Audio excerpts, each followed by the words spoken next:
Shalom Aleichem. Welcome back, everyone, as we prepare for another Shabbat, for Shabbat Parashat Vayikra, 5781.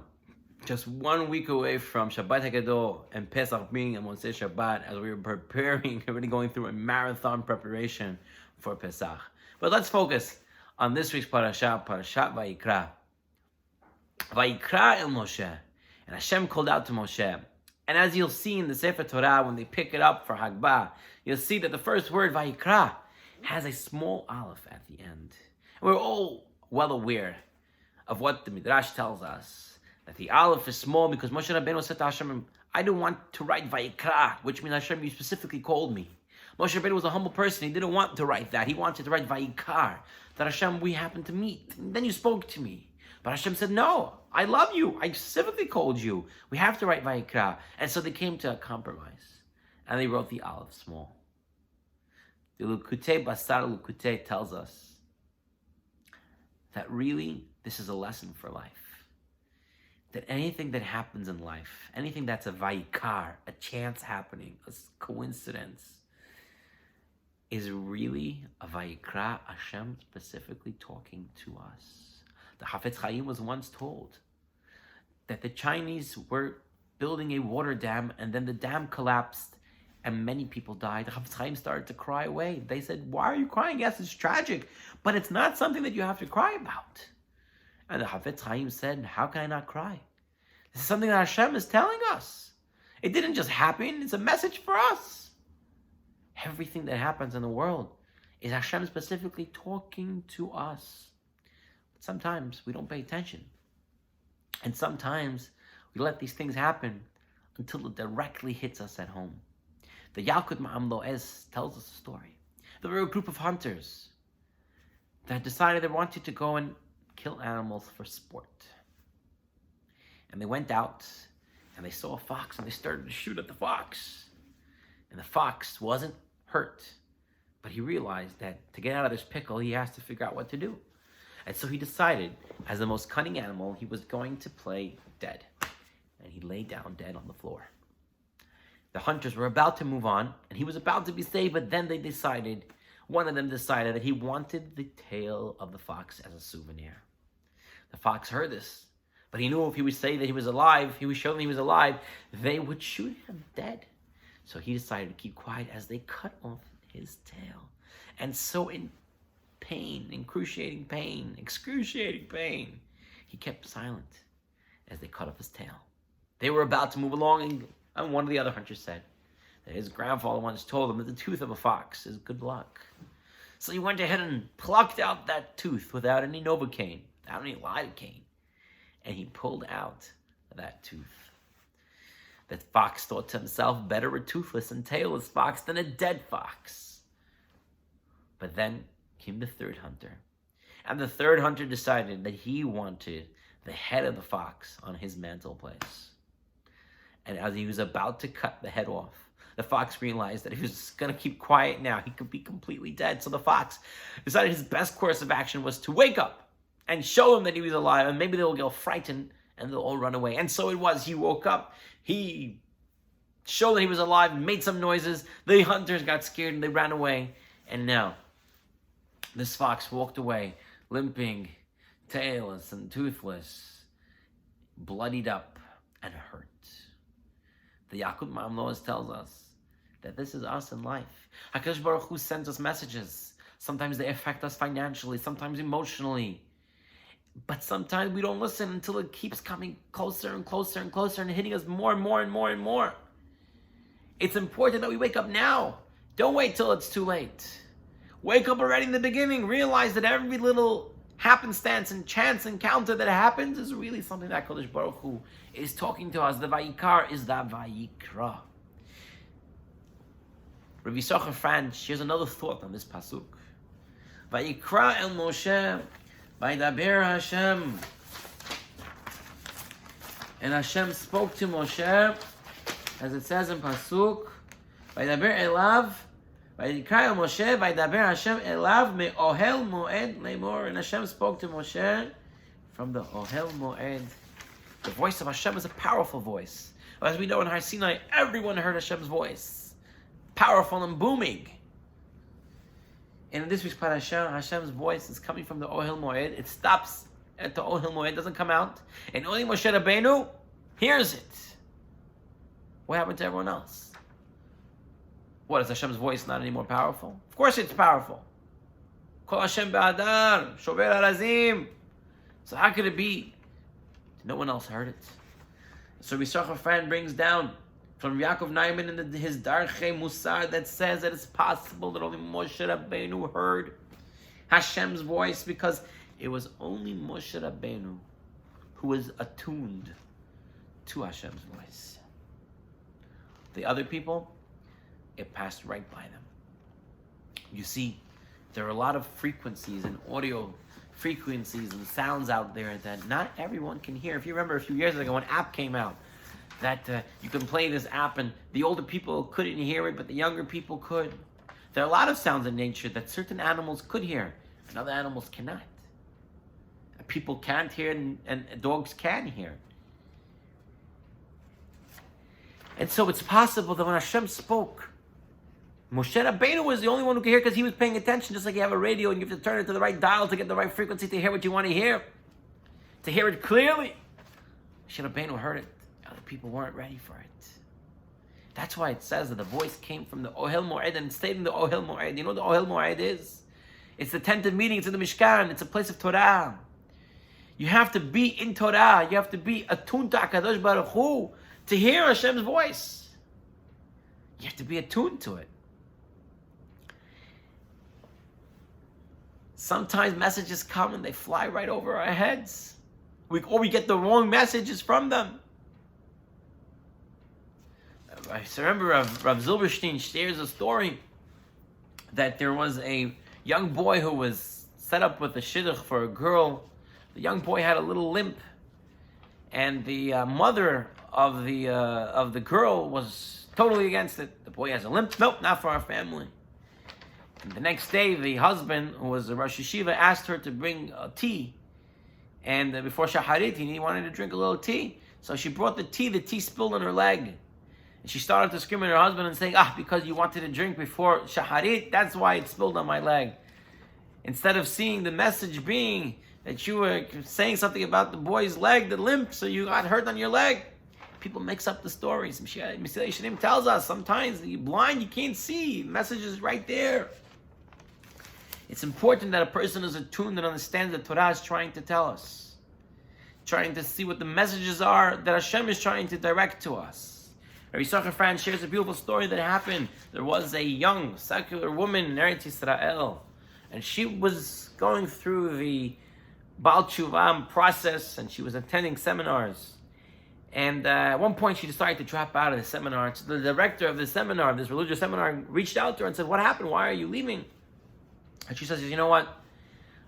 I spoke to my husband, and I want to start a career, and I'm pregnant right now, and I want to make an abortion so I can focus on my career. And I realize it doesn't fit with religious Judaism, and so I'm stepping away from it right now so I can focus on my career." The director, smart man, said, "Listen, going through an abortion is a risky procedure. Let's go to one of the Gedolim and get a beracha, at least a blessing for you that you should go through the process, okay?" And so this woman, not being anti-religious, just not knowing, decided that it's okay, it's a good idea. So they went together. They go to Rav Shlomo Zalman Auerbach, Tzaddik Tzaddik Beracha. They come to Rav Shlomo Zalman Auerbach, the director tells what's happening. And so Rav Shlomo Zalman Auerbach says, "So I hear you want an abortion, why is it?" She says, "Because I want to pursue a career." Rav Shlomo Zalman Auerbach says, "Okay. And what career is that?" And she says she wants to become a medical doctor. She says, "Medical doctor, very nice. And why do you want to become a medical doctor?" She says, "I want to become a medical doctor because I want to save people's lives." You want to save people's lives? And what's so special about that? She says, "What do you mean, Rabbi? Saving a person's life, that's a huge thing." Saving a person's life is a huge thing, he says. And he repeats it again. Saving a person's life is a huge thing. It's a big thing, you're right. She hears him saying it a few times, not understanding what's going on, and then it clicks in her head. She points to her stomach and she says, "Rabbi, do you mean what's inside me right now?" He says, why not? That's a breathing, living embryo. You're a doctor. You want to be a doctor, you want to save lives. The woman understood. And she changed her course of what she was planning to do. You see, sometimes the message is so clear. It's not like the woman didn't understand that the embryo wasn't live. She didn't understand the fetus wasn't there. She knew and understood it, but it didn't click. Sometimes we get messages that are coming right to us. But if we're not attuned to the message, we're not attuned to Torah, we're not attuned to mitzvot, we're not attuned to what HaKadosh Baruch Hu wants to us, we might just let it slip over. And so it's so important that we stay attuned, that we stay connected to the Torah, that if we need a little help, we have our Chachamim who can help us, direct us in the messages that happen in our lives. I want to share one more idea on topic on this week's parasha. In this week's parasha, it says, when a person brings a korban to Hashem, and he uses the strange lashon of Adam, not Ish, a man, or Isha, a woman. It uses the word Adam, not something that's commonly used in the Torah to express a person. And Rashi says, you know why it says Adam? Just as Adam Harishon, the first man, never brought a korban from stolen property, because everything was his. So too, when a person brings a korban, he must make sure that it's not from stolen property.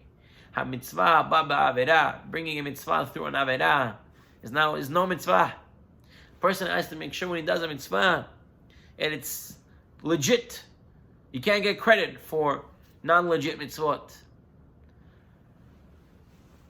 I saw a beautiful story that happened with the Chacham, Harav Mordechai Eliyahu Zech Tzadik Libracha. When Mordechai Eliyahu was a young man, he was teaching as a Rebbe in Shchunat Bukhara, and he was giving a shiur in one of the shuls there in the neighborhood in Shchunat Bukhara, in Yerushalayim, and he was teaching about the Yamim Noraim, the high holidays, about the Tefillot. And he was using a siddur known as Oholei Yaakov that was written by a Rabbi Yaakov Friedman of Husiatin. And he was teaching from there. And when he mentioned the name of this rabbi, there was a certain man in the shul, a man by the name of Yochai, who heard it. And when he heard the rabbi's name, he straightened up and he was agitated, a little bit reacted to that name. And so after the shiur, Rav Mordechai Eliyahu walked over to this man and said to him, Rabbi Yochai, I saw that you were, reacted to when I mentioned the name. He says, Rabbi, you don't understand. Rabbi Yaakov Friedman was my neighbor. And a few months before he died, he asked me to borrow and lend him some money. And then he died. He never paid me back. Until this day, I have his little note that says that he owes me money. Rav Mordechai Eliyahu heard this. He said, oh my gosh, please, can you do me a favor tonight when you go home? Find that piece of paper and write in it that you forgive him for this loan. The man says, should I tell my wife about what I'm about to do? And Rav Mordechai Eliyahu says, don't tell your wife anything. Yeah, you don't have to agitate her yet. So he goes home, he finds the paper, and he writes in it, forgiven. The next morning, Rav Mordechai Eliyahu was on his way to shul, and this man's wife, Yochai's wife, is running to the shul, screaming, Rabbi, Rabbi. She says, what happened? What happened? She says, Rabbi, I just had a dream. I just woke up from a dream that my neighbor, Rabbi Yaakov Friedman, who used to live next to us, he came to me in a dream and he said, I should come to you and thank you. Because of you, he's finally in Gan Eden after 12 years of being niftar. And as she's saying the story, her husband's running down the street also. She says, Rabbi, I have to talk to you. And he says the exact same story. The wife is in shock. The rabbi's in shock. He's in shock. Everybody's in shock. And the rabbi says, please, to the husband, tell your wife what happened yesterday. And he says, I came home and I wrote on the note, forgiven. And the woman now says, oh my gosh, you mean for 12 years, our neighbor of Yaakov Friedman couldn't get into Gan Eden because he owed us money? How bad we feel about it. She was feeling so nervous about it. And Mordechai Eliyahu had to calm her down. And Mordechai Eliyahu told her, you helped him in this world, and now you helped him again in the next world.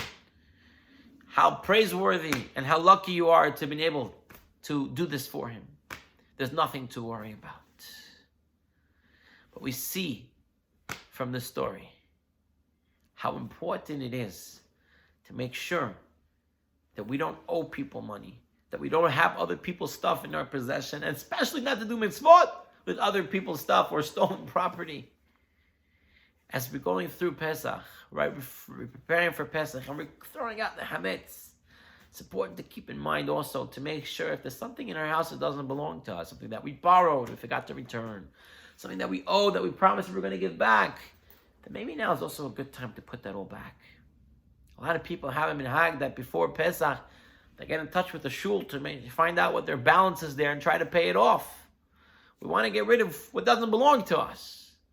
You want to make sure that everything belongs, that everything, all our chavot, all our obligations are paid off, and everything is where it needs to be. Remember, Rabotai, HaKadosh Baruch Hu is talking to us all the time. We just have to pay attention to it. We have to focus on it and understand it and pray to Hashem to be able to interpret it correctly. And the best way to do that is to involve yourself in Torah and mitzvot, so you attune yourself better to what HaKadosh Baruch Hu is trying to tell us. And this way, we're not like the fox and wait to get beat up until we finally figure out the best way to save ourselves. HaKadosh Baruch Hu loves us, and He continues to talk to us and send messages to us. And we should be zochet to understand our messages. And we should be zochet to bring in a beautiful Pesach. A Pesach that is really going to lead us to a Geula Shelema, Be'ezat Hashem. And Be'ezat Hashem, we'll be able to take care of all our chavot, pay off everything that we need to, make sure everything is in the right place, make sure that when we're doing mitzvot, it's completely legit, 100%. And HaKadosh Baruch Hu should bless us, and bless us all. And we know Shabbat Mikora Beracha, Shabbat is the essence of the Beracha. Be'ezat Hashem, we should all get attuned to that Beracha, and be a channel to receive those Berachot. If you'd love this year, please give it a thumbs up, and subscribe to the page if you haven't as of yet. And please share this shiur with others and spread it around and let people learn from it. And Be'ezat Hashem, we'll hope to make more shiurim that will benefit the community and benefit all those who hear it. Shabbat Shalom to one and all. Thank you.